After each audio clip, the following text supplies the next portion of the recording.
Hello दोस्तों। तो आज हम लोग पढ़ेंगे कि प्रिंट जर्नलिज्म क्या होता है। प्रिंट जर्नलिज्म जानने से पहले हम लोग देखेंगे कि जर्नलिज्म क्या होता है। Journalism basically reporting, writing, editing और ब्रॉडकास्टिंग न्यूज़ होता है। जब कोई जर्नलिज्म के बारे में हम लोग सिंपली कह सकते हैं ये मैसेज या इंफॉर्मेशन का कम्युनिकेशन होता है टू द पब्लिक। जब कोई मैसेज या इंफॉर्मेशन पब्लिक में डिसमिनेट किया जाता है, डिस्ट्रीब्यूट किया जाता है बाय एनी मीडिया से तात्पर्य electronic media, print media, online media and other forms of media.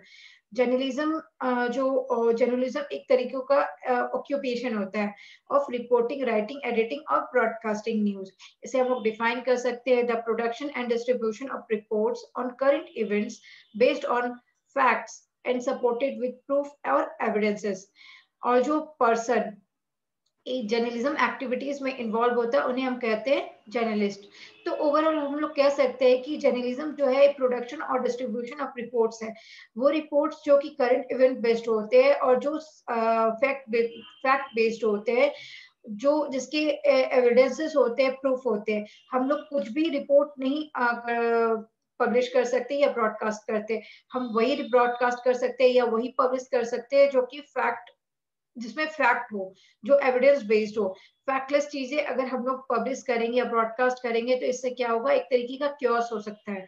तो जर्नलिज्म को हम लोग बोल सकते हैं, डिफाइन कर सकते हैं the production and distribution of reports और current events based on facts and supported with proof और एविडेंसेस। अब प्रिंट जर्नलिज्म क्या होता है? प्रिंट जर्नलिज्म सिंपली हम लोग कह सकते हैं कि राइटिंग फॉर न्यूज़पेपर और मैगजीन्स होता है। जब हम लोग न्यूज़पेपर और मैगजीन्स के लिए लिखते हैं या जर्नलिज्म एक्टिविटी जो कि न्यूज़पेपर्स या मैगजीन से जुड़ी होती है, तो यही क्या होता है, प्रिंट जर्नलिज्म होता है। ये कम्युनिकेशन ऑफ इंफॉर्मेशन होता है थ्रू राइटिंग इन पेरियोडिकल्स और न्यूज़पेपर्स। आज के टाइम लोगों के अंदर इनबॉर्न डिजायर होती है ये जानने के लिए कि उसके आसपास क्या हो रहा होता है। तो और उनकी इनबॉर्न डिजायर को, उनकी जो अंदर की क्यूरियोसिटी होती है, उसे जो सेटिस्फाई करता है वो होता है एक जर्नलिस्ट। वो अपने जर्नल्स में, न्यूज़पेपर्स में जो करंट इवेंट्स, जो आसपास की घटनाएं घट रही होती है या जो जिसके बारे में उसे फैक्टफुल मन में इंफॉर्मेशन होता है, एविडेंस बेस्ड इंफॉर्मेशन होता है, उसे न्यूज़पेपर वगैरह में छाप करके वो लोगों तक पहुंचाता है। यही जो होता है ये प्रिंट जर्नलिज्म होता है और ये लोगों की क्यूरियोसिटी को सेटिस्फाई करता है। मालकॉम ने कहा था कि print journalism is the most powerful entity on the earth. It has power to make a innocent guilty and to make the guilty and innocent, and it controls the minds of the masses. मालकॉम ने कहा था कि जो print media जो है एक most powerful entity on the अर्थ है। इसके पास पावर है कि ये किसी गिल्टी को इनोसेंट बना सकता है, किसी इनोसेंट को गिल्टी बना सकता है, and that is the power which controls the minds of the masses. अब प्रिंट जर्नलिज्म के क्या क्या फीचर्स होते हैं? प्रिंट जर्नलिज्म का सबसे अच्छा फीचर होता है कि प्रिंट जर्नलिज्म का जो मटेरियल है उसे हम लोग कहीं भी पढ़ सकते हैं। जो राइटअप होता है उसे हम लोग कहीं भी पढ़ सकते हैं, कैसे भी पढ़ सकते हैं और किसी तरीके से पढ़ सकते हैं। जो चीजें हमारी चॉइस की है न्यूज़पेपर में, जो चीजें हमें लगता है कि हमें जानना चाहिए तो उसे हम सबसे पहले पढ़ सकते हैं, बाकी की चीजों को हम लोग बाद में पढ़ सकते हैं। हम अगर न्यूज़पेपर पढ़ने का टाइम अगर हमारे पास अभी नहीं है तो हम इसे अपने बैकपैक में रख सकते हैं या कहीं रख सकते हैं, ताकि हम लोग बाद में जब भी हमें रिलीज टाइम मिले तो हम उसे लीजर टाइम मिले तो हम उसे आराम से पढ़ सके। तो और ये highly affordable form of media होती है in comparison to other form of media. Other form of media से मतलब है कि सपोज अगर हम लोग सपोज हम लोगों को न्यूज देखना है तो न्यूज देखने के लिए जरूरी नहीं कि हम टेलीविजन सेट लेके आए। टेलीविजन सेट लेकर के आएंगे तो एक टेलीविजन सेट का खर्चा हुआ, उसके बाद जाके न्यूज चैनल्स का उसके बाद अगर हम कोई जैसे कि टाटा स्काई लगा रहे, डिश टीवी लगा रही है, अदर एंटीना लगा रहे हैं तो उससे क्या होता है, उसका चार्जेस हो गया। उसके बाद जाके अगर हम लोग न्यूज चैनल का सब्सक्रिप्शन लेना पड़ेगा तो ये सारे क्या होगी, वन टू वन करके सारी चीजें ऐड होती जाती है। तो ये highly affordable form of media नहीं बन पाती इन कंपैरिजन टू अगर बात करें कि न्यूज़पेपर का। हम लोग न्यूज़पेपर का मतलब है कि मंथली चार्जेस पे करके हम लोग हर दिन न्यूज़पेपर ऑब्टेन कर सकते हैं, सब्सक्राइब कर सकते हैं। उसी तरीके से वीकर सेक्शन ऑफ सोसाइटी जो है या पूरे रेसिडेंट ऑफ इंडिया जो है वो भी इजिली अवेल कर सकता है न्यूज़पेपर को।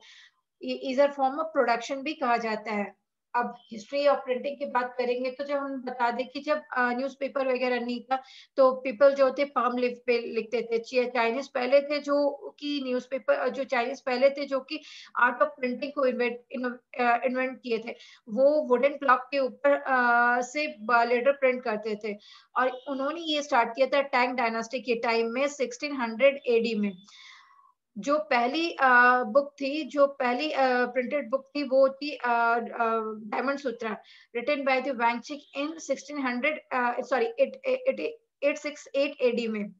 ये बुद्धिस्ट टेक्स्ट में बेस्ड थी और इसका नाम था डायमंड सूत्रा।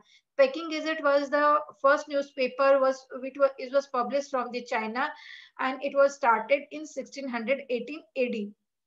जो पहला पेपर मिल स्टैब्लिश किया गया था, उस स्पेन में स्टैब्लिश किया गया था इन 1120 में। अगर हम आज तो हम लोग जब हम इंडिया में रह रहे हैं तो इंडिया के बारे में ये बात बता दूं कि जो प्रिंटिंग टेक्नोलॉजी इंडिया में आई थी वो 1556 में आई थी, और जीसस प्रिस्ट इसे लेकर के आए थे। जीसस प्रिस्ट और जो पहली बुक थी इंडिया में, जो पहली प्रिंटेड बुक थी वो 1556 में आई थी। 1556 में आई थी और ये पुर्तगीज लैंग्वेज में थी और गोवा से पब्लिश हुई थी। अब न्यूज़पेपर का डेवलपमेंट की बात हो रही है इन इंडिया में। जब न्यूज़पेपर डेवलपमेंट की बात हो रही है तो हम आपको पहला बता दें कि कोलकाता का बहुत बड़ा योगदान रहा है। जो सबसे पहला न्यूज़पेपर कोलकाता से पब्लिश हुआ था on 26 Jain sorry on 29 Jain 1780 में जेम्स अगस्त हिक्की लेकर के आए थे बंगाल गजेट। ये पॉपुलर था हिक्की गजेट के नाम से। स्टार्टिंग में इसमें 2 पेजेस थे, बाद में इसके बाद इसमें 4 पेजेस हो गए। उसके बाद सेकंड पेपर था इंडियन गजेट, वो भी कोलकाता से ही निकला था 1784 में। बंगाल जनरल 1785 में। इसी तरीके से मद्रास कुरियर आया था 1785 में। बॉम्बे हेरोल्ड 1789 में। ये सारे जो न्यूज़पेपर थे ये सारे इंग्लिश लैंग्वेजेस में थे। जब इस तरीके से वन बाय वन बहुत सारे न्यूज़पेपर पब्लिश होने शुरू हो गए तो जो हमारी जो उस समय ब्रिटिश गवर्नमेंट थी, ब्रिटिश गवर्नमेंट ने क्या की प्रेस रेगुलेशन और सेंसरशिप लेकर के आई। और जब ये प्रेस रेगुलेशन और सेंसरशिप आई तो ये इतना न्यूज़पेपर निकालना एक मतलब एक तरीके का ऐसा काम हो गया कि अगर हम लोग ब्रिटिश गवर्नमेंट के खिलाफ लिख रहे हैं तो वो ब्रिटिश गवर्नमेंट हमें फाइन भी करती थी और अच्छी खासी फाइन होती थी। तो ये सारी चीजें क्या हुई कि ये सारी चीजें एक तरीके का न्यूज़पेपर्स को अपने कंट्रोल में रखने का ब्रिटिश गवर्नमेंट का एक तरीके का तरीका था। तो ये सारी चीजें चल रही थी तो न्यूज़पेपर का निकलना थोड़ा कम हुआ। उसके बाद आते 1818 में लॉर्ड हेस्टिंग क्या करते हैं, ये सेंसरशिप को हटाते और उसे रिप्लेस करते विद सेट ऑफ रूल्स के साथ, सेट ऑफ पॉलिसीज के साथ। और ये पॉलिसीज क्या कारण बनती है, बहुत सारे वर्नाकुलर लैंग्वेजेस का निकलने का कारण बनती है। बहुत सारे न्यूज़पेपर आने लगते हैं, वरना बहुत सारे डिफरेंट भाषाओं में विभिन्न भाषाओं में न्यूज़पेपर निकलने लगते हैं। अब नाम आता है राजा राम मोहन राय का। राजा राम मोहन राय उस समय के बहुत अच्छे और नॉन सोशल एक्टिविस्ट माने जाते थे। इनका हिस्ट्री में बहुत बड़ा योगदान है। वो लेके आते हैं पर्सियन वीकली, मीरात उल अखबार, और फिर उसके बाद बंगाली न्यूज़पेपर भी लाते हैं समाज कौमुदी के नाम से। सॉरी, ये आया था 1922 में। अब newspaper during the freedom movement की बात करेंगे। जब फ्रीडम मूवमेंट की बात करेंगे तो उस समय बहुत सारे न्यूज़पेपर आ रहे थे। कुछ न्यूज़पेपर्स जो थे ब्रिटिश गवर्नमेंट को सपोर्ट कर रही थी, कुछ न्यूज़पेपर जो थी जो सपोर्ट कर रही थी फ्रीडम मूवमेंट को, बहुत सारे न्यूज़पेपर थी जो सोशल रिफॉर्म का काम कर रही थी। तो उस समय बहुत, जैसे कि सती प्रथा थी, विधवा विवाह सॉरी बाल विवाह वगैरह था। तो ये सारी चीजें जो थी उन्हें रिमूव करने के लिए, उन्हें हटाने के लिए भी बहुत सारे न्यूज़पेपर अपने में आर्टिकल्स लिख रहे थे, छाप रहे थे, कुछ चीजें लिख रहे थे उनके अगेंस्ट में कि ये सारी चीजें हटनी चाहिए। तो अब यहाँ पे हम देखेंगे उस समय सबसे some of the English leading newspaper long during this period where the Times of India issued its first edition as the Bombay Times and the Journal of Commerce in 1838 AD। आपको ये सब याद रखना है। These papers were supporting the British and continued to do so till independence। Rudyard Kipling का नाम आता है। रुdyard किपलिंग लेके आते हैं 1866 में इलाहाबाद से द पायोनियर। रुdyard किपलिंग उस समय के बहुत अच्छे राइटर माने जाते थे और पायोनियर ये लेकर के आते हैं इलाहाबाद से स्टार्ट ये निकलना शुरू होता है इन 1866 में। अमृत बाजार पत्रिका, अमृत बाजार पत्रिका के पीछे भी एक अच्छा हिस्ट्री है जो कि मैं बाद में आपको बताऊंगी। बस इतना बता दूं कि ये न्यूज़पेपर पहले जो था बंगाली में निकलना स्टार्ट हुआ था, उसके बाद जाके इंग्लिश में निकलना स्टार्ट हुआ, इंग्लिश में निकलना शुरू हुआ। ये आया था, अमृत बाजार पत्रिका आया 1868 में, द स्टेटमेंट्स आया 1875 में, द हिंदू आया 1878 में एंड द ट्रिब्यून आया 1880 में, टाइम्स ऑफ इंडिया आया 1923 में। अब जब फ्रीडम मूवमेंट की बात करिए तो महात्मा गांधी का भी नाम बहुत प्रोमिनेंट है। महात्मा गांधी आते साउथ अफ्रीका से इंडिया आते 1915 में। अब ये जब आते हैं इंडिया में तो एक तरीके का फ्रीडम मूवमेंट में एक तरीके का जोर पकड़ता है। जो होम रूल पार्टी 1980 में यंग इंडिया जो न्यूज़पेपर निकालती है उसकी ये एडिटर बनते हैं और अपने आर्टिकल्स अपने राइटअप्स इनमें छापना शुरू करते हैं। उसके बाद गांधी जी एक अलग वीकली लाते हैं नवजीवन, जिसका नाम था, ये गुजराती भाषा में आती है। उसके बाद ये under the editorship Mahadev Desai की हरिजन निकालना शुरू करते हैं। इसी तरीके से गांधी जी का भी काफी योगदान रहा है न्यूज़पेपर वगैरह में, न्यूज़पेपर फ्रीडम मूवमेंट में, न्यूज़पेपर वगैरह में। और सबसे अच्छी चीज है, मैं आपको ये बात बता दूं कि गांधी जी की द्वारा निकाले गए जो न्यूज़पेपर्स होते थे उसमें किसी तरीके का एडवर्टीजमेंट नहीं होता था, लेकिन फिर भी इसका सेल काफी होता था, लोग इनके राइटअप्स को काफी पढ़ते थे। अब जब important types of print journalism पर की बात करें तो न्यूज़पेपर जर्नलिज्म और मैगजीन जर्नलिज्म, जो कि यहाँ पे मैं एक बार पढ़ दे रही हूँ। न्यूज़पेपर जर्नलिज्म क्या होता है? Newspaper journalism is the journalism related to the collection and editing of news for the presentation for a wide range of readers. Magazine journalism provides skills to gather, write, and lay out news features for magazine publication. Magazine journalism uses interviews, background research, and writing to produce articles for consumer. अब ethics of journalist क्या होते हैं? Ethics क्या होते हैं? Ethics होते हैं एक सेट ऑफ रूल्स। एथिक्स को एक अच्छा जर्नलिस्ट को एथिक्स को फॉलो करना चाहिए। अब ये जो सेट ऑफ रूल्स होते हैं और ये जर्नलिस्ट को क्यों फॉलो करना चाहिए? अब ये जो एथिक्स होते हैं जर्नलिस्ट को इसलिए भी फॉलो करना चाहिए क्योंकि सोसाइटी में एक तरीके का बैलेंस बना रहना चाहिए। अगर हम कोई अनएथिकल चीजें लिखते हैं तो उसे काफी लोग पढ़ते हैं तो एक तरीके का सोसाइटी में टॉस हो सकता है, एक तरीके का प्रॉब्लम क्रिएट हो सकती है, सोसाइटी का बैलेंस गड़बड़ा सकता है। इसी तरीके से क्या क्या एथिक्स है हम लोग देखते हैं। Respect for the truth, journalists shall report only the original facts. The journalist shall use only fair methods to obtain news. और जर्नलिस्ट को हमेशा, जो जर्नलिस्ट होता है उसे हमेशा ट्रूथ ही लिखना होता है, रिपोर्ट करना होता है, उसे ट्रूथ का रिस्पेक्ट करना होता है। वो कुछ भी अनट्रूथ कुछ भी लाई नहीं लिख सकता, कुछ भी गलत नहीं लिख सकता। उसे हमेशा एविडेंस बेस्ड चीजें लिखनी चाहिए, फैक्ट प्रूफ चीजें लिखनी चाहिए।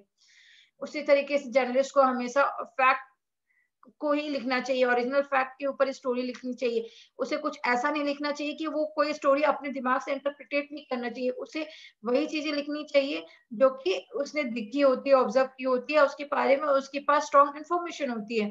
और उसे हमेशा फेयर मेथड यूज करना चाहिए जब कोई न्यूज लिख रहा होता है। वो वन साइड स्टोरी नहीं लिख सकता, उसे both side of stories report करनी होती है। अब क्वालिटीज ऑफ गुड जर्नलिस्ट क्या होती है? एक अच्छे जर्नलिस्ट के पास न्यूज सेंस होना चाहिए। अब न्यूज सेंस क्या होता है? न्यूज सेंस से मतलब होता है कि सपोज हम अगर न्यूज़पेपर पढ़ रहे हैं तो न्यूज़पेपर में तो बहुत सारी न्यूज होती है, लेकिन हम और वो न्यूज को तो नहीं पढ़ते, हम वही न्यूज पढ़ते हैं जो हमारी जो हमें अट्रैक्ट कर रही होती है, जिसके बारे में हमें लगता है कि हमें इसे जानना चाहिए। तो ये क्या होता है, एक अच्छा जर्नलिस्ट जो होता है उसके अंदर न्यूज सेंस होता है, उसे पता होता है कि मेरा रीडर को क्या पढ़ना चाहेगा, तो वो वही न्यूज को कवर करने की कोशिश करता है। तो ये न्यूज सेंस होना चाहिए एक अच्छे जर्नलिस्ट के अंदर।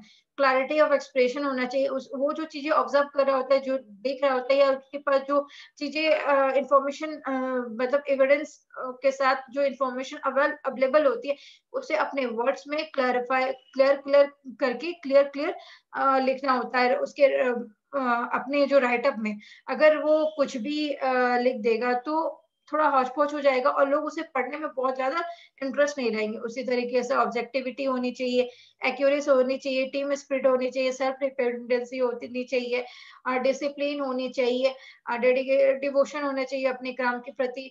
तो ये सारी चीज़ें होती है, एक अच्छे जर्नलिस्ट की क्वालिटीज़ होती है, उसके उसके अंदर एक उसकी लैंग्वेज के प्रति अच्छा कमांड होना चाहिए। ये सारे अच्छे जर्नलिस्ट की गुड क्वालिटीज़ होती है। आज के लिए इतना ही। Thank you so much. और अगर आपको मेरा वीडियो पसंद आता है तो प्लीज़ लाइक, कमेंट और सब्सक्राइब कीजिए। और अगर आपको यूजीसी नेट पेपर 1 और पेपर 2 से कोई भी वीडियो चाहिए, से रिलेटेड कोई भी वीडियो चाहिए तो प्लीज़ कमेंट बॉक्स में हमें कमेंट करके ज़रूर बताएँ। Thank you so much.